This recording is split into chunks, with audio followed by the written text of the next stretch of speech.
Ikaw, Kristo, ay sinugo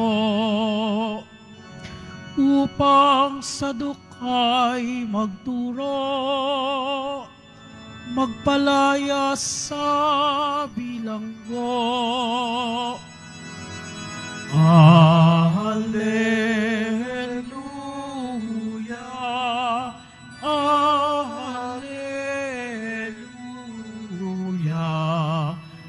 Alleluia, Alleluia.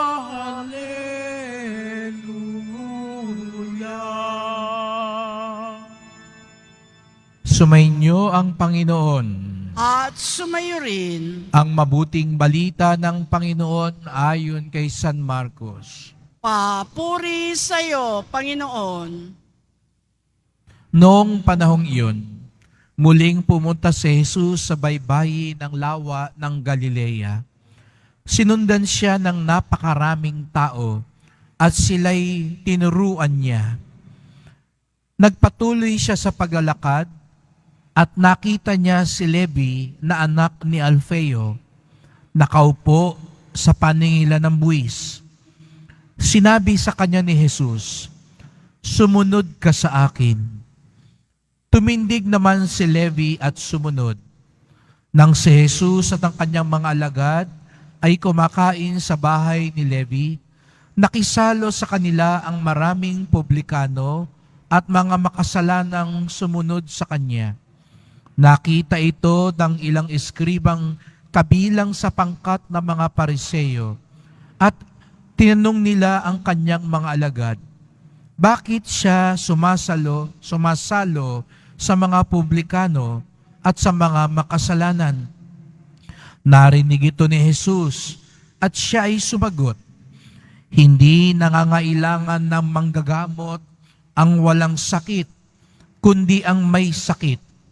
Naparito ako upang tawagin ang mga makasalanan, hindi ang mga banal.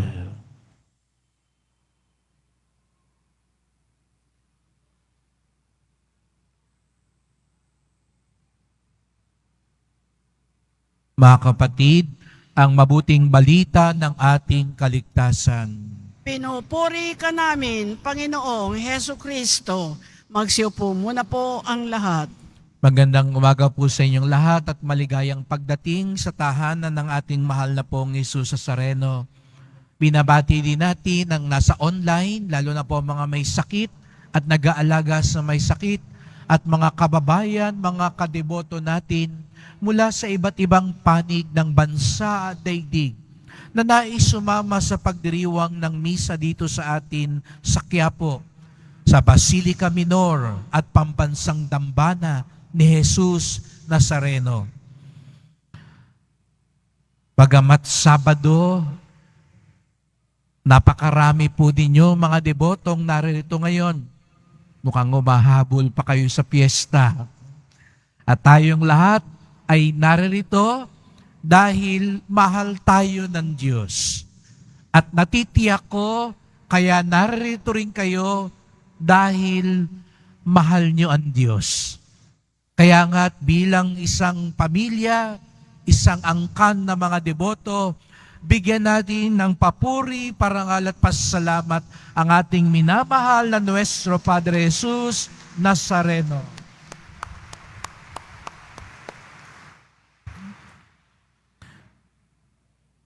Pilit kong pinapaunawa sa sarili ko na Sabado, hindi Linggo o Biyernes. Pero talagang walang makapipigil sa inyo na pumunta dito at makita ang ating mahal na pong Jesus Nazareno. O baka naman meron lang napadaan dito, mamimili at naisipang magsimba na rin. O baka naman may nayakag, baka may nililigawan ka at sabi nung nililigawan mo, simba muna tayo sa Quiapo. Kaya baka kahit ayaw mo, napasama ka na at napasimba ka na rin. O baka naman merong anak dyan na sinabi ng magulang, kapag hindi ka sumama magsimba, hindi natin bibilhin yung laruan mo. Hindi tayo kakain sa labas pag hindi ka sumamang magsimba sa Quiapo. Siguro nga iba sa atin, iba't iba ang kadahilanan. Pero sa bandang huli, pare-pareho tayong dinala dito. Parang ganito rin yung nakikita natin sa mga pagbasa natin ngayon.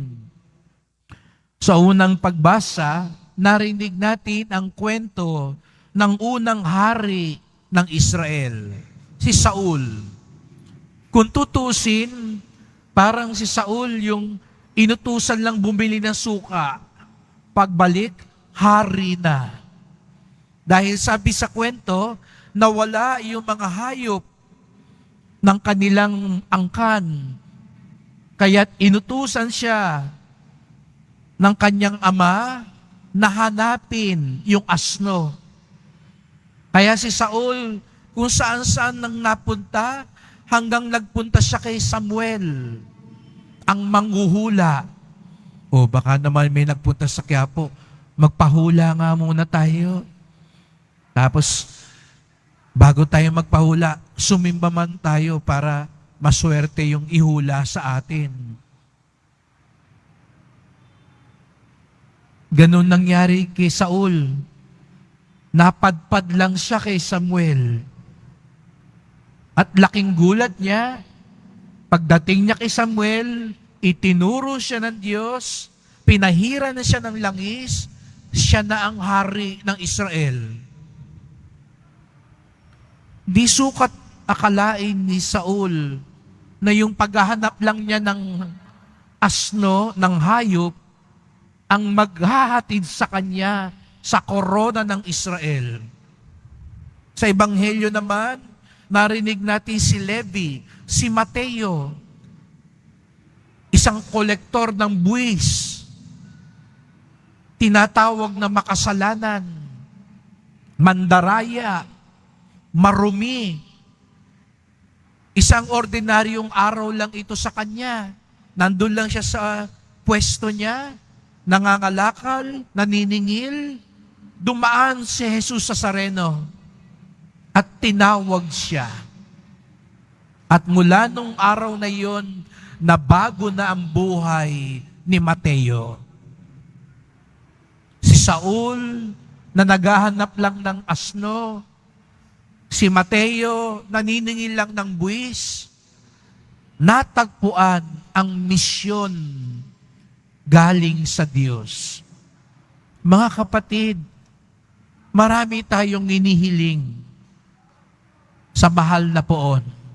Marami tayong dinadasal. Ngunit mga kapatid, huwag nating kaligtaan na ang pinakamahalaga para mas lumago ang biyayang hinihingi natin ay ang matagpuan din natin ang ating misyon, ang ating bukasyon.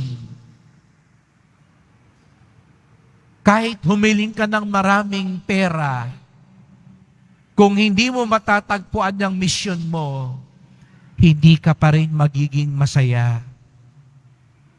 Huwag mong isipin, pag marami ka ng pera, masaya ka na. Ako na po ang nagsasabi sa inyo, bago po ako na destino dito sa Quiapo, galing po akong Makati.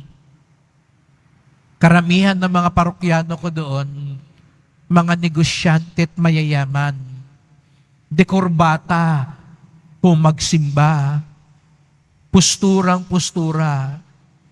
Pero ako na rin po nagsasabi sa inyo, bagamat marami silang pera, marami rin sa kanila ang hindi masaya. Marami sa kanila nagkakagulo ang pamilya. Nagdedemandahan pa, anak sa magulang, magulang sa anak, mga magkakapatid. Marami sa atin humihiling, guminawa ang buhay, gumanda ang negosyo, lumakas ang katawan. Marami tayong inihiling. Pero kung hindi ito malalaki pa ng misyon, hindi ito uugnay sa ating bukasyon, hindi pa rin magiging buo ang ating buhay. Ilang beses ko pong sinasabi ito. Siguro nga iba sa atin nagdarasal, lumakas, gumaling. Pero alam nyo, may mga tao kong natagpo ang nasa banig na ng karamdaman, may taning na ang buhay, mas masaya pa sila dun sa ibang mga taong nakita kong maskulado at malusog na malusog. Ano ang pagkakaiba? Natagpuan nila ang tawag ng Diyos. Ang kanilang misyon at bukasyon. Kaya mga kapatid, ito yung ipagdasal natin. Kaya nung nakita ni Jesus sa Nazareno, si Levi, si Mateo, sabi niya, sumunod ka sa akin. Yun daw pala ang bukasyon. Ang tunay na bukasyon, yung napapasunod tayo kay Jesus Nazareno, yung nailalapit tayo kay Jesus Nazareno.